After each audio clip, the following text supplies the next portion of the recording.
이거 저 오늘 열렬한 분위기 속에서 뭐 차분한 설교라든가 뭐 조용한 강연 장소는 아닌 것 같은데, 과연 제가 이 분위기 속에서 강연 부산 6.25 이야기를 제대로 할 수 있을지, 하여튼 제 운명이 여기에 와 있다는 것 자체가 참 모르겠습니다. 제가 어디로 가야 될지 지금, 지금 제가 애국당에 온 것도 하나의 운명이지 않는가 그런 생각을 하게 됩니다. 오늘 이야기는 지난번 우리 어제 허평한 장군님이 하셨던 6.25에 대해서 좀 추가적으로 6.25 전쟁과 한미관계 이런 제목으로 한 40-50분에 맞춰서 말씀을 좀 드리겠습니다. 허 장군님이 하지 않으신 말씀을 좀 해드리겠습니다. 우선 이제 지금 오늘 6.25인데 박은수 씨가 공격을 해가지고 우리를 쫓아낸 것이 서울에서 한강다리로 이승만 박사님을 대전에 쫓아낸 그런 격이에요. 그러다가 오후에 텐트를 치고 이까지 온 거는 워커 중장이 여러분 낙동강 라인 알죠? 워커라인이라 그럽니다. 일단 우리는 여기에서 다시 워커라인, 낙동강 전선의 교두부를 침뇨 상태라고 볼 수 있습니다. 그러면 이 차명진 의원이라든가 손상대 씨가 온 건 뭐냐면 유엔군의 그 사단장 별 하나 달고 왔습니다. 지금 이제 그런 정세라고 보면 되실 것 같고요. 조금 이제 한두 달 좀 지나면은 여러분 9월 달에 메가더 인천 상륙작전 아시지 않습니까? 이제 인천 상륙작전을 해가지고 우리 범시민단체에서 대규모 병력을 거느리고 광화문에 합류할 겁니다. 그것은 9월 달에 메가더 상륙작전이 곧 임박해 있다. 이렇게 생각을 하시면 됩니다. 자, 그러면 이 6.25 전쟁의 역사적 배경을 좀 말씀드린다면 그 48년 8월 10월 건국이 되고 그해 12월 달에 유엔의 승인을 받았는데 나라가 GNP죠. 국민소득이 그 당시에 87달러였습니다. 세계에서 가장 빈곤한 나라 중에 속했습니다. 그 다음에 여러분들 잘 알다시피 제주 4.3 사건이 있었죠. 요즘 반란 사건이 있었죠. 그 다음에 49년 6월 달에 이 미군들이 철수를 했습니다. 그때 그 장교단들 한 500~600명 나가놓고 철수를 했습니다. 여기 이제 그 미국 국무부와 국방부가 개념 차이가 있는데, 국방부는 빨리 한반도에서 미군 철수해야 된다고, 국무부는 철수를 하면 안 된다 해가지고 말렸습니다만은 2차 대전 끝나고 나가지고 미국에서 말하자면 국무부하고 국방부가 누가 더 힘이 세었냐 하면은 병력을 거느렸던 국방부가 외교 문제까지 간섭을 해가지고 이리저리 그 타치를 하면서 결국은 45년 6월에 미군이 철수를 하고 말았습니다. 자, 그런데 왜 철수를 했느냐 이런 이야기입니다. 미국 같은 경우에는 일본이라든가 서유럽에 군사적이고 경제 원조를 집중하기 때문에 한국 같은 경우에는 전략적 가치가 지금처럼, 지금은 우리나라가 미군이 트럼프 대통령이 29일에 오시지 않습니까? 이 한국은 이거는 굉장히 돈이 많이 부자가 된 겁니다. 이게 금사락입니다. 서울바닥이 이 금사락이에요. 이 빌딩 한번 보십시오. 여러분 한번 보십시오. 이 모든 서울의 이 창옥에 빛나는 빌딩이 이 김정은의 아가리에 들어간다고 생각해 보십시오. 이거 미국이 이걸 용납하겠습니까? 어림도 없습니다. 이 한반도에 있는 과학 기술 자본이 미국이 70년 동안 투자한 자본과 기술이 중공과 북한에게 넘어간다고 생각해 보십시오. 미국이 이것을 용납할 것 같습니까? 어림도 없습니다. 그렇기 때문에 트럼프 대통령이 29일 날 와가지고 문재인한테 미국이냐 중공이냐 북한이냐 양자택일 하라고 이제 윽박지를 것 같다, 그런 말씀입니다. 그만큼 근데 그 당시에 70년 전에는 대한민국이 산업화가 안 된 논두렁 국가이고 농업 국가이기 때문에 이 서방 세계가 한국의 전략적 가치를 대단히 낮게 평가했다, 이런 말씀을 드리는 것입니다. 그래서 국무장관이 에치슨이라는 인물이 있었는데 50년 1월에 미국의 극동 방위선을 껐는데 여기에서 충격적인 발언이 나오게 됩니다. 한국과 대만은 이 극동 미국 방위선에서 제외한다 하는 것이 50년 1월 달에 이야기했습니다. 에치슨은 밤에 와가지고 전방에 시찰을 했는데 북한 남북 한간에 중단 없다, 걱정 마라 하고 이렇게 갔는데, 이 에치슨 라인에서 대만과 한국이 극동 방위선에서 제외되면서 다시 말해서 스탈린, 모택동, 그 다음에 그 김일성 3인 공산 세력에 의해서 충동질 침공하는 구실을 주게 된 것이죠.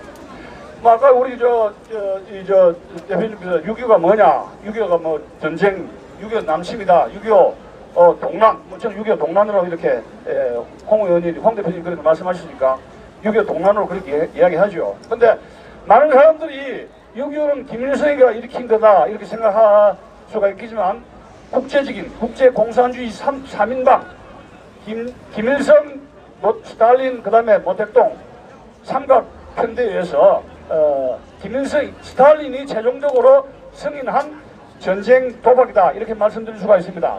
그 당시에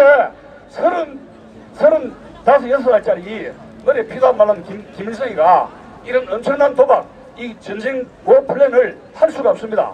그래서 스탈린은 독소전에서 경험이 많은 군사 고문단 장성급들을 보내가지고 면밀한 워 시나리오를 만들어가지고 그 군사 작전에 의해서 북한의 남심이 결행이 되었다 하는 것입니다. 그렇기 때문에 스탈린이 최종적으로 승인한 김일성의 도박이다 이렇게 말씀을 드리는 것이죠. 자, 그래서 세 차례 네 차례 49년부터 50년 사이에 김일성이는 몸이 달아가지고 모스크바라든가 북경을 여러 차례 가면서 모택동과 스탈린에게 남침을 해야 되겠는데 원조를 해달라고 여러 번 쪼오게 됩니다. 49년 3월 5일에 김일성은 모스크바를 방문했는데 스탈린이 반대를 합니다. 왜냐하면 이것은 시기상조다. 미군이 들어온단 말이에요.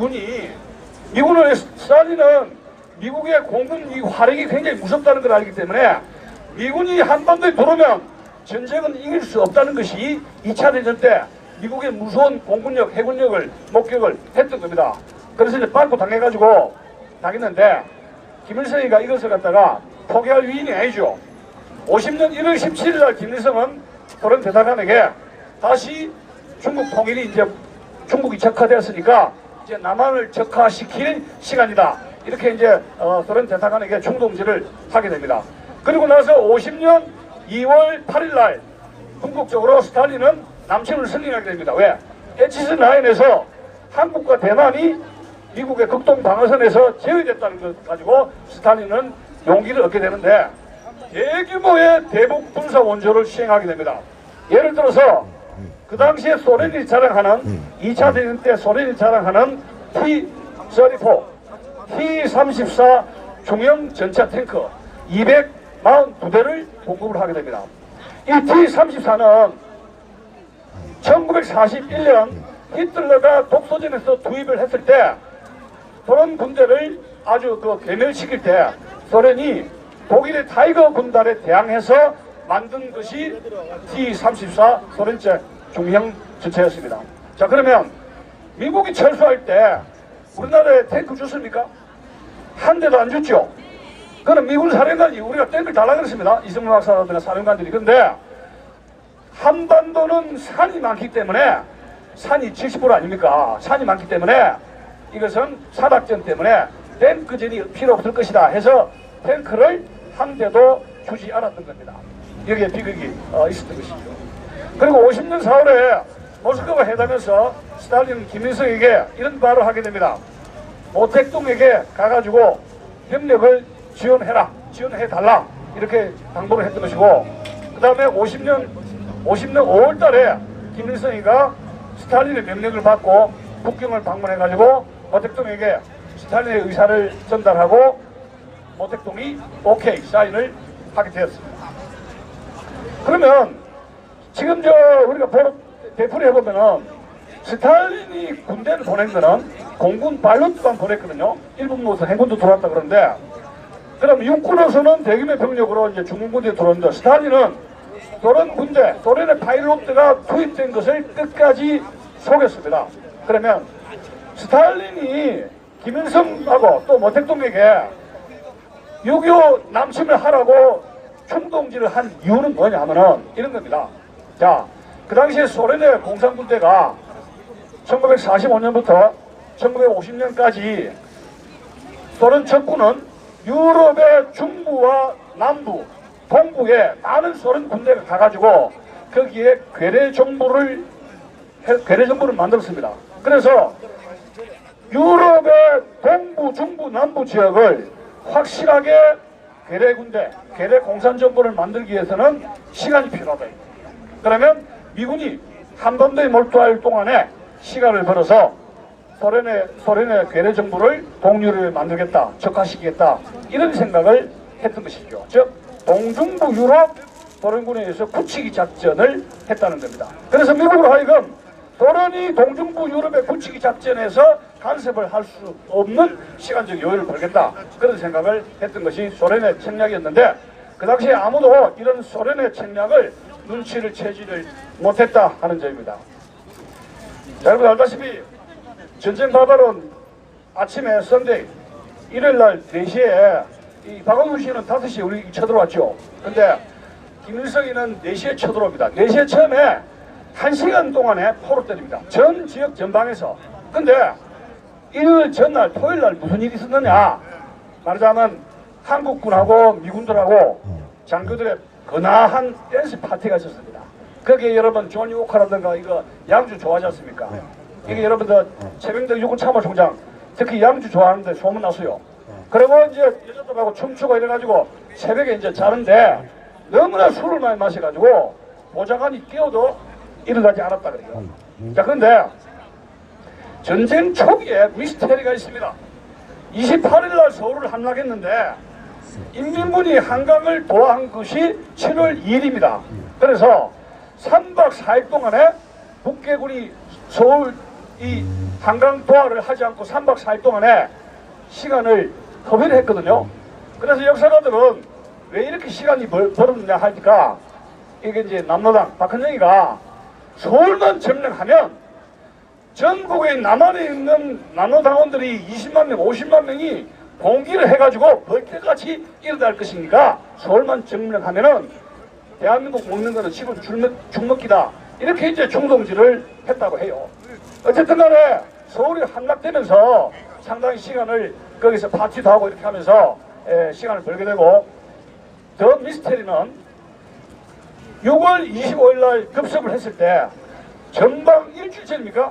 전방 지휘관이 교체가 되고 농번기를 해가지고 지휘관들을 휴가를 보내는 그런 일이 있었습니다. 여러분 지금 저 문재인 정부가 9.19 남북 군사 합의서를 해가지고 전방을 싹 다 허무른 거 알죠? 이거는 보통 문제가 아닙니다, 여러분. 그런데 그 당시에 육군본부에서 지휘관을 교체하고 농번기가 휴가니까 너희들 가봐라 해가지고 병력을 훈련도 안 하면서 풀었다 하니까 이 육군본부에 북한군의 간첩이 있다는 설이 지금까지 떠돌게 되는 겁니다. 또 한 가지는 그 당시에 그 한강다리가 한두 개밖에 없었는데 피난 가면서 한강다리를 조기 폭파해가지고 이 서울의 피난민들이 앞에 한강다리가 폭파가 되었는데 떠밀려가지고 많은 인명 손실이 있었습니다. 그리고 트루만 대통령이 그 당시에 6월 30일 날 참전을 결정했는데 이것은 미 의회의 동의가 없이 연합 메가더 사령부에게 전화를 걸어가지고 이 일본에 있는 오크 중량의 8군 사령부를 이동해가지고 먼저 24사단을 병력을 이동해서 남침을 막으라고 미 의회의 동의 없이 트루만 대통령의 결단에 의해서 대한민국이 구해졌다 하는 점입니다. 뭐 아까 저 허평원 장군님이 아시다시피 메가더가 그때 비행기를 타고 지금 수원 오산 근처로 왔어요. 그런데 마침 태각하는 한국군 병사를 만납니다. 그 이야기가 메가더의 회고록이 나오게 돼요. 제가 이제 고등학교 2학년 때 메가더의 회고록을 읽고 눈물을 많이 흘리면서 제 동기들한테 제가 그때 도서부 했는데 발표를 한 적이 있었습니다. 근데 그때 그 기억이 메가더가 한국에게 참전을 결정한 것이 바로 그 이름 없는 병사하고의 미팅에 대한 내용 때문이라 그래요. 메가더 회고록에 하면 당신 지금 전황이 어떻느냐 그렇게 하니까 이 한국 병사가 예스 하면서 저에게 무기만 주십시오. 끝까지 싸우겠습니다. 그런 것이 메가더에게 통역을 한 겁니다. 그래서 메가더 장군은 이거 한번 해볼만 하네 이렇게 됐다 그래요. 그것이 메가더 장군이 한국군을 믿고 참전을 결정하게 된 결정적인 동기라는 것이 메가더의 회고록에 나왔다는 사실입니다. 여러분 박수 한번 치만하죠. 그래서 처음에 이제 24사단 투입됐는데 여러분 그 당시 말도 마시죠. 이 소위들이 육군 소위들이 의정부에서 T-34 탱크가 들어오는데 소총 가지고 안 되지 않습니까? 지금 여러분 우리 그 80년대 90년대 대마할 때 그 화염병 알죠? 화염병을 만들고 탱크 속에 육탄 공격을 해가지고 어마어마한 인명피해가 났다는 그런 사실도 말씀을 드리고 싶습니다.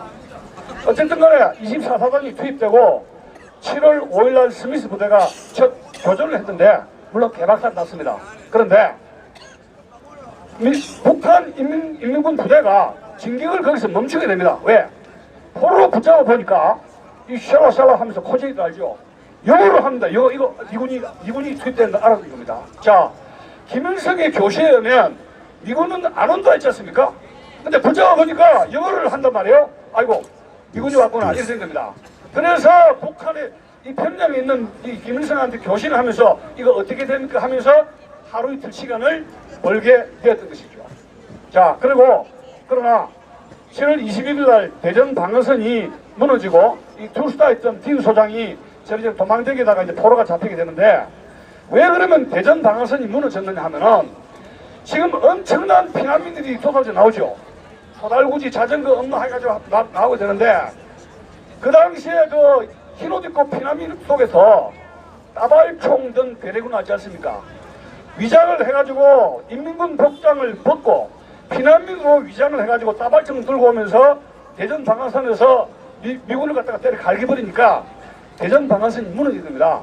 자, 그러다 보니까 이 미군들이 그 신병들이 날마 16살짜리 신병인데 막 고등학교, 중학교 나온 사람들인데 지금 대전 방어선이 무너지니까 탱크로 들어오니까 겁에 질려버립니다. 거기에 첩보는 뭐냐? 피난민 속에 인민 괴뢰군이 있다 이런 거예요.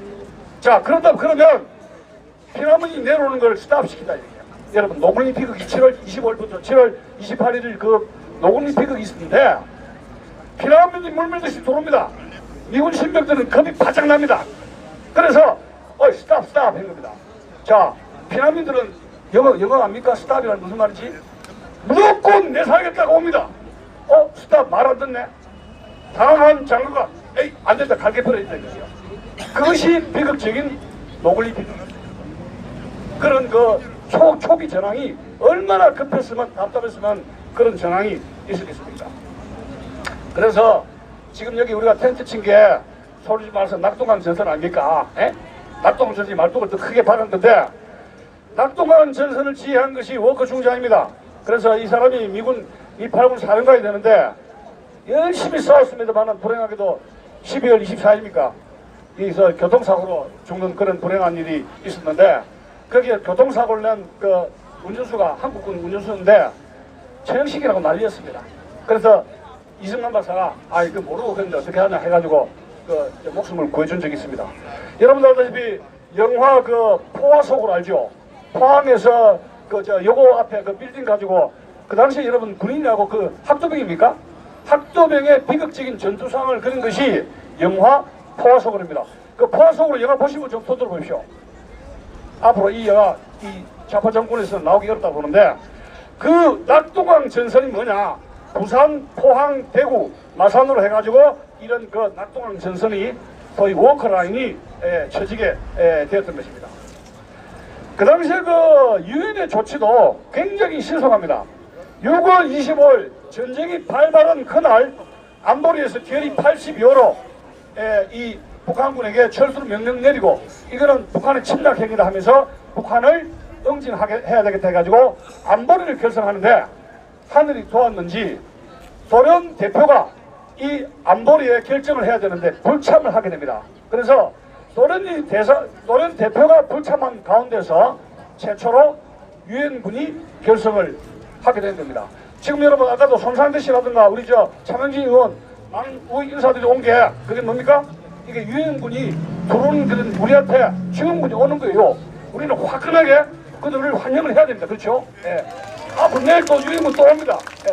그래서 대한민국은 유엔군으로 건설됐다. 자, 그러면 우리도 우리 공화당을 중심으로 해서 우리 범우익 자유진영의 빅텐트 알죠?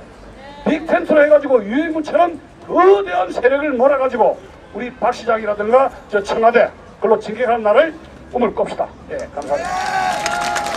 자, 중요한 것은 6월 20일 유엔의 조치를 해가지고 침략군과 가해자와 피해자에 대해서 이제 지적을 하게 되는데, 이때 유엔은 대한민국을 최초로 언급합니다. 리퍼블릭 오브 코리아. 대한민국을 인정한 거죠. 합법 정부를 인정했습니다. 자, 그런데 침략자인 가해자를 어떻게 이야기했냐면은 북한 당국으로 언급합니다. 북한을 인정하지 않겠다는 얘기예요. 그 영어로 뭐라 하느냐? The authority in North Korea. 중요한 겁니다. 유엔이 결성될 때부터 대한민국을 인정했고 북한의 공산여권 인정을 안 했다는 이야기입니다. 이거 우리 자연스럽게 생각을 해야 됩니다. 이 대한민국은 유엔이 승인했고 최초로 그리고 마지막으로 유엔군에 있어서 유엔군이 지지해가지고 오늘날 대한민국의 경제적인 정치적인 번영을 이뤘다 한 점을 말씀을 드리는 것입니다. 자, 그래서 이제 그 메가드 인천 상륙작전이 나오게 되는데, 제가 10대에 저의 영웅은 다글라스 맥카드였습니다. 그 회고록을 고등학교 때 읽고 메가드에 반했는데, 제가 국민학교 5학년 때 담임 선생으로부터 지리 역사 교육을 받을 때 트루맨이 원자폭탄을 쓰지 말게 해가지고 메가드처럼 원자폭탄을 썼으면은 대한민국이 북진통일 했을 텐데, 내가 트루먼이 왜 원자폭탄을 쓰지 못하도록 하고 메가드를 해임시키는가? 저는 미국의 트루먼 대통령이 굉장히 원망스럽습니다. 원망했습니다. 뭐 반미감정은 아닌데. 그래서 그 의문을 가지고 쭉 공부를 하다가 결국 이제 그런 공부를 하면서 미국 유학 가가지고 일을 하면서 그 해법을 그렇구나 하는 이유를 알게 됐는데, 어쨌든 간에 이 다글라스 메가드는 이 아버지가 미국 미서전쟁의 영웅이고 필리핀 독립전쟁 참전했고 초대 필리핀 군정 총독을 했습니다. 원래 지금 아칸사스 리틀락이라고 거기에서 병령의 막사에서 태어났습니다. 어릴 때부터 군대 막사 시켰습니다. 메가드가. 그리고 이 사람이 그 육사를 가려 했는데 떨어졌어요. 재수를 했습니다. 재수를 했는데 그 엄마가 치맛바람이 굉장합니다. 지금 여러분 이제 웨스트 포인트라는 것은 뭐냐면, 웨스트 포인트를 미 육구 사갈 거라 그러는데, 뉴욕에 있는 웨스트 포인트 그 지명이 웨스트 포인트예요. 거기에 호텔을 차려가지고 1년 동안에 자기 엄마가 하숙을 같이 하면서 메가드 밥 끓여주면서 재수시켜가지고 웨스트 포인트를 가게 한 지독한 공부, 치맛바람이 생 여자예요. 근데 졸업할 때 육사의 성적이 지금도 깨지지 않고 있다고 이야기하고 있습니다. 그리고 1차 세계대전 때 최연소 사단장, 최연소 육군 참모총장이고, 그 다음에 태평양전쟁 때 소위 오성 장군입니다. 지금 미국의 그 전쟁사를 보면은 미국의 5스타 오성 장군은 총 9명인데 그 중에 한 명이 다글라스 메가드였다는 사실입니다. 2차 대전이 끝나고 나가지고 일본에 건너갔는데, 일본을 천황 대신에 이 사람이 일본을 몇 년 동안에 통치를 하게 됩니다. 자, 다글라스 메가드의 가장 뛰어난 탁월한 그런 전쟁사의 기록은 여러분도 잘 알다시피 9월 15일 인천 상륙작전의 결행입니다. 자, 이것이 왜 유명하냐면은 트루먼 대통령이나 오마 브래들리 같은 그 전쟁한 장군들, 이 합참 오마 브래들리 이런 인물들이 인천 상륙작전을 전부 다 반대합니다. 이거 안 된다. 간만에 차가 높기 때문에 작전 실패할 것이 99%다. 그랬는데 이 다글라스 메가드는 이런 말을 합니다. 당신들이 이 인천 상륙작전을 impossible, 불가능이라 생각한다면 평양에 있는 김일성이도 불가능이라고 생각할 것이다. 고로 이 작전은 성공할 수 있다. 이렇게 설정을 시킨 거예요. 그러면 인천 상륙작전의 책임은 당신 다글라스 메가드 장군에게 있으니까 당신이 군사적인 책임을 지시오. 이게 실패하면 당신은 오퍼드시오. 이렇게 해야 된 거예요. 그래서 이 다글라스 메가드는 인천 상륙작전에 대해서 책임을 지고 결행을 했는데, 이것은 완전히 대박입니다. 히트를 치게 되었던 것이죠. 자, 그런데 다글라스 메가드가 인천 상륙작전을 한 뒤로 여러분들 알다시피 낙동강 전선에 있었던 북해군이 도망을 가면서 퇴로가 끊어지고 전선이 이제 회복을 하게 되는데, 메가더 인천 상륙작전 이후에는 다글라스 메가더는 실책을 거듭하게 됩니다. 뭐 실책, 제너럴시, 우리가 메가더 장군을 위대하는데 이 사람이 아주 그 일본통입니다. 일본은 굉장히 좋아했는데 한국에 대해서는 이승만 박사를 가장 존경하고 두려워하지만 다른 사람에 대해서는 별로 아는 게 없어요. 그리고 일본에 비해서 한국은 일제 식민지를 했기 때문에 한국에 대해서는 잘 모릅니다. 따라서 하지 중장에게 모든 미 군정에 대해서, 조선 통치에 대해서 이런 거를 작전을 맡겼던 것이고, 한국 전쟁 6.25 동란 당시에 많은 열몇 번 왔다 갔다 했지만 메가더가 한국에서 한 번도 잔 적이 없다고 그래요. 이것은 한국에 대해서 약간 소홀히 했던 점이 아닌가 그런 생각하게 되고, 두 번째는 중공군 개입을 정확하게 파악하는데 실패를 하게 됩니다. 자, 적군의 어떤 의도를 안다 모른다는 것은 프린시플 오브 시큐리티를 해가지고 경계의 원칙에 위배되는 것이죠. 그래서 지금 메가더의 그 인천 상륙작전에서 가장 큰 실수는 인천 상륙작전 이후에 군 지휘관을 양분했다는 겁니다. 여러분 저 알다시피 동시수길 알죠? 동시수길가 임진왜란을 했을 때 군 지휘관을 양분시킨 거 알죠? 서쪽에는 뭐 평양 쪽으로는 누가 가겠습니까? 소서행장이라는 인물 알죠? 그리고 한균목 쪽으로는 누가 가겠습니까? 가등청천이라는 인물 알죠? 동쪽으로 가등청천, 서쪽으로 소서행장으로 해가지고 지휘권을 양분시켰습니다. 이 지휘권 양분이 임진왜란 때 일본군의 패인의 중요한 원인이 됐던 겁니다. 자, 그런데 여기 지금 이 메가더가 이 전쟁을 하는 원인이 있었죠. 전쟁을 치르게 되는데 전쟁의 원칙에는 9가지 내지 10가지 원칙이 있습니다. 근데 이 원칙을 너무 많이 어기면 안 돼요. 그래서 예를 들어서 뭐 목표의 원칙, 공세의 원칙, 집중의 원칙, 병력 전략의 원칙, 뭐 기동의 원칙, 지휘 통일의 원칙, 경계의 원칙, 기습의 원칙, 간맹의 원칙이 되는데, 다글라스 메가더는 지휘 통일의 원칙과 경계의 원칙, 여기에 그것이 이제 소홀히 하면서 치명타를 맞이하게 되는 겁니다. 자, 그래서 중공군이 이제 10월 중순에 개마고원으로 이렇게 오게 되는데, 메가더는 그 당시에 중공군 병력을 지금 한 25만 명이 들었어요. 10월 중순에 이 북한에. 그런데 유엔군은 한 6만 명 정도다 이렇게 이제 과소평가를 하게 됩니다.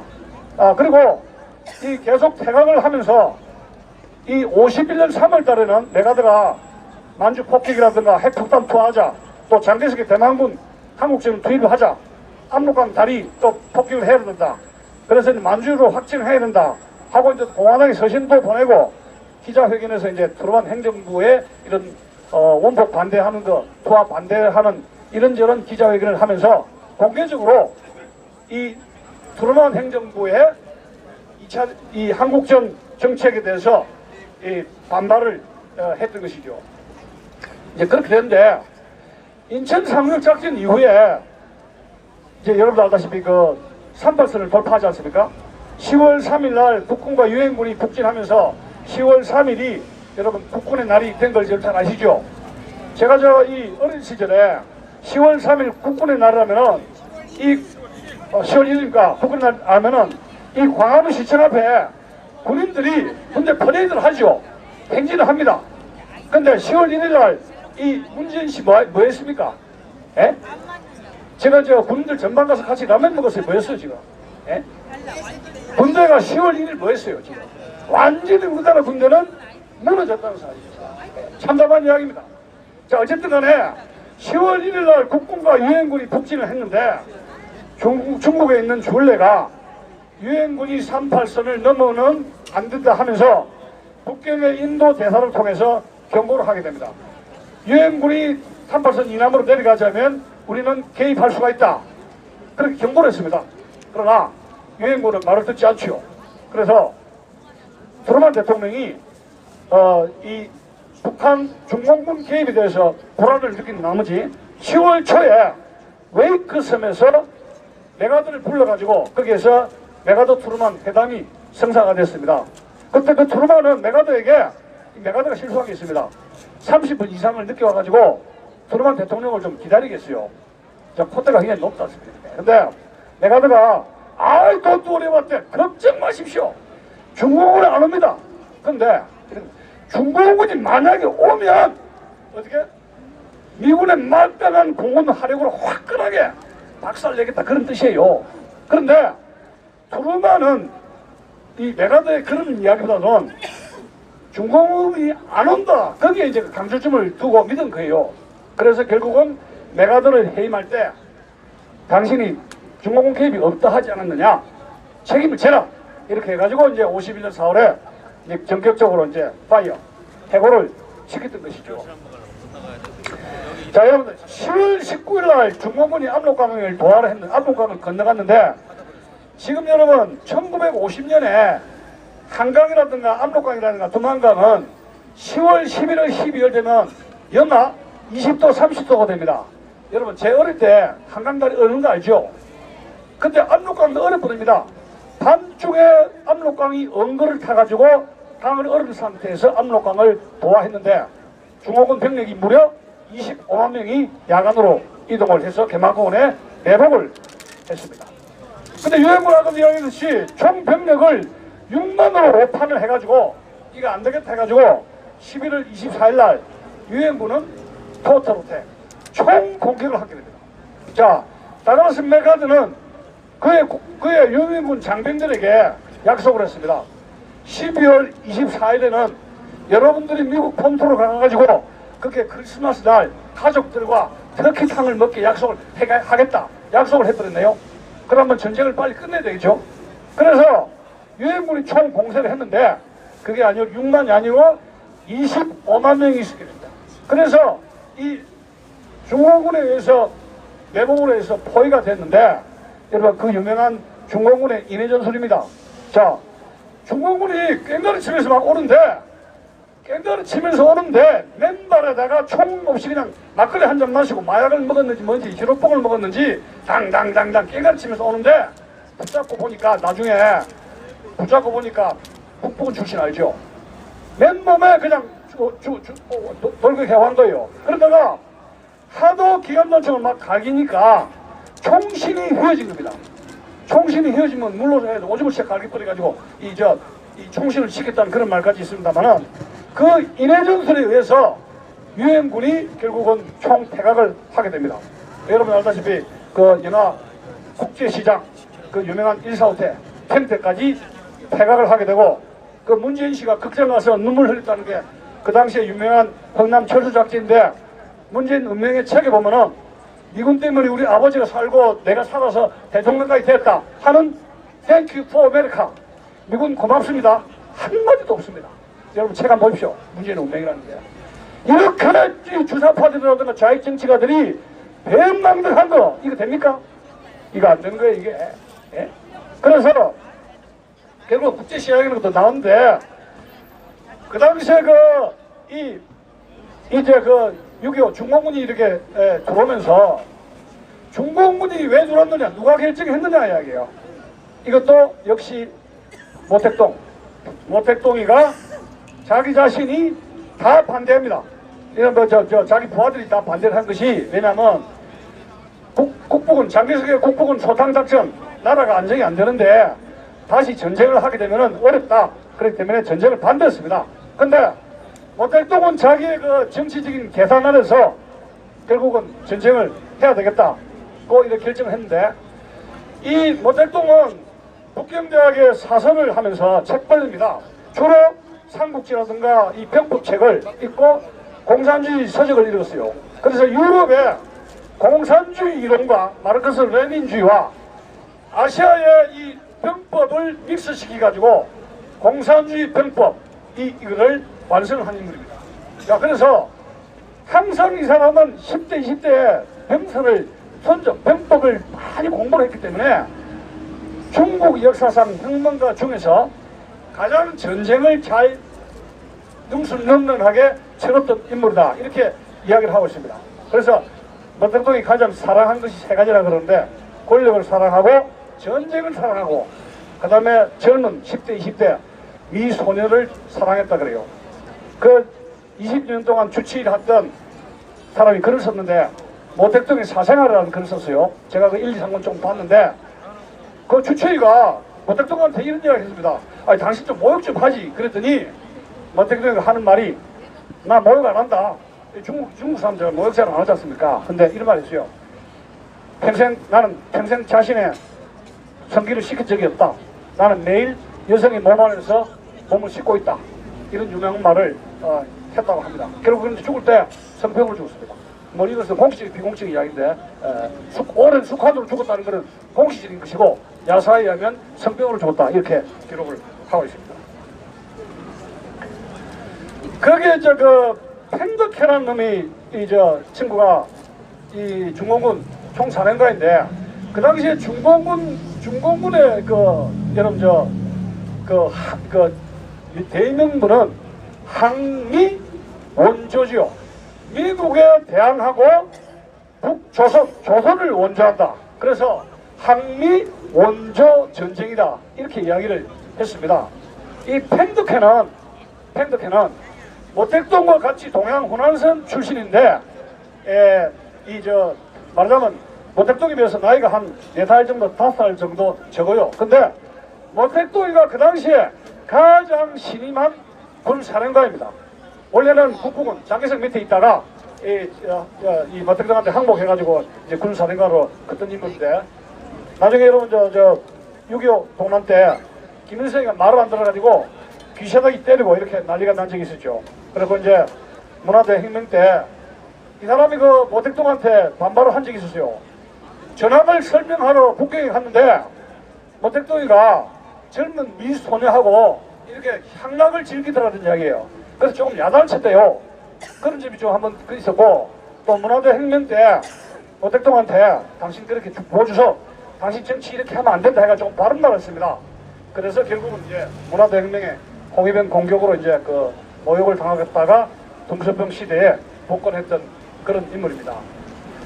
어쨌든 간에 그 6.25 때 중공군이 전쟁을 우리나라에 개입을 하면서 여러분 북한 우리나라가 자유민주주의 방식의 북한 통일을 받았던 남자분 우리나라에 때는 한일전 인물인데 하는데 지금 여러분 일본 같은 경우에 여러 번 우리에게 우리의 일제식민지 시대 때문에 사과를 했죠. 솔직하게. 그런데 우리나라의 대통령이 중국에 왔다 갔다 하지만은 중공군이 한국전 6.25 동란에 참전해가지고 엄청난 우리 분단에 피해를 줬는데 제대로 사과하라고 한 우리나라의 대통령이 있습니까? 많지 않죠? 많지 않지 않습니까? 북한도 마찬가지요. 북한은 여러 문재인 씨가 여러 차례 만났지 않습니까? 그러면 전쟁 측이 북한하고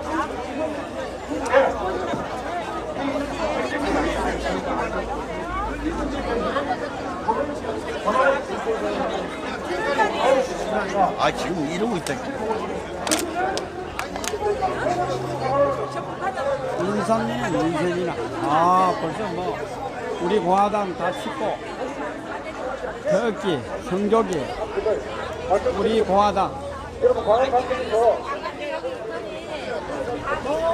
참여 우리 사례 104 5일 인상금 책임자 처벌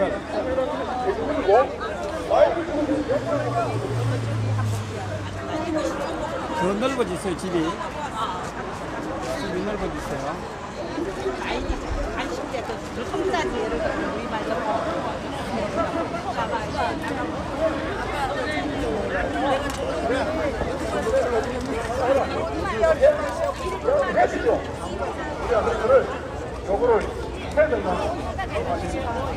혹시 윤기아 반장님 모택동에 소속한 결단인데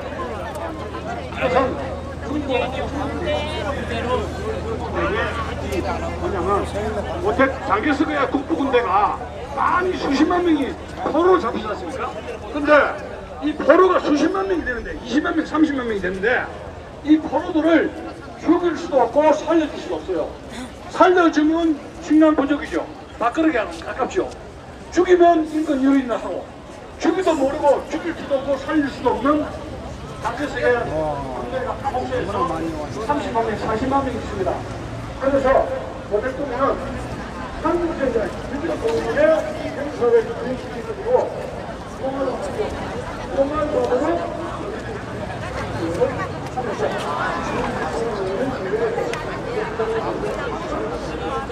와, 강원광장이다.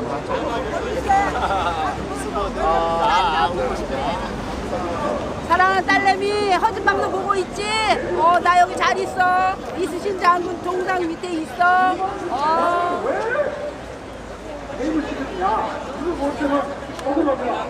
잘 허준방송 잘 보고 구독 꾹꾹 눌러줘.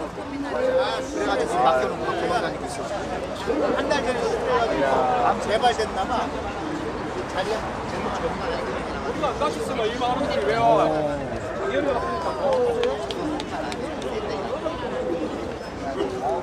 저 끝까지 완전히 뭐 세월호인데까지 다 당하겠어. 다. 여기까지.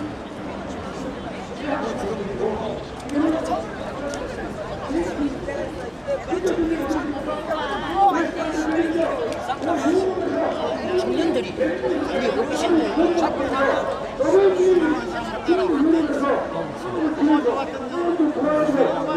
잘했어.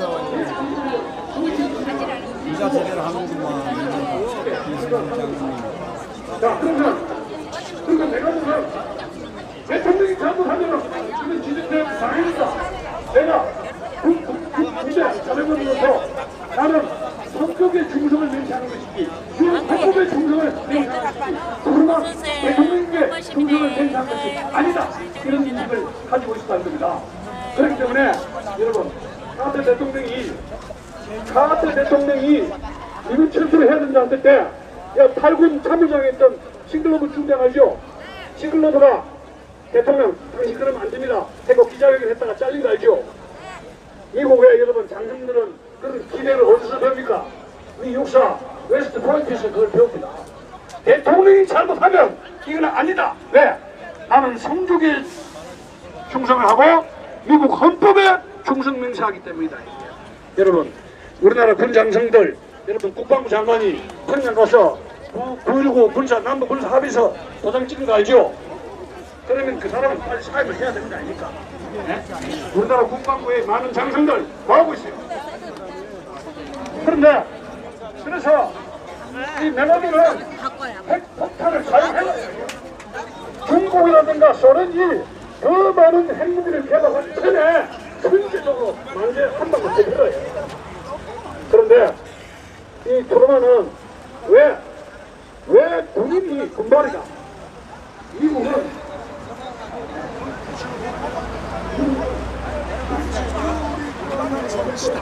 시당에서 사바시겠네.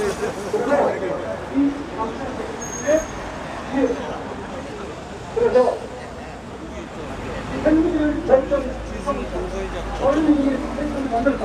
만약에 한국 측에서 핵무기를 쐈으면 소련이 가지고 있는 핵무기는 소련을 찾는다. 어떻게 할래? 미국은 경찰이잖아. 한국 전쟁이 투입하면서 거기가 뜨고 유럽에서 뜨고 파리가 뜨고 유럽에서 그런 걸 도와줘야지 이런 생각을 하고 있습니다.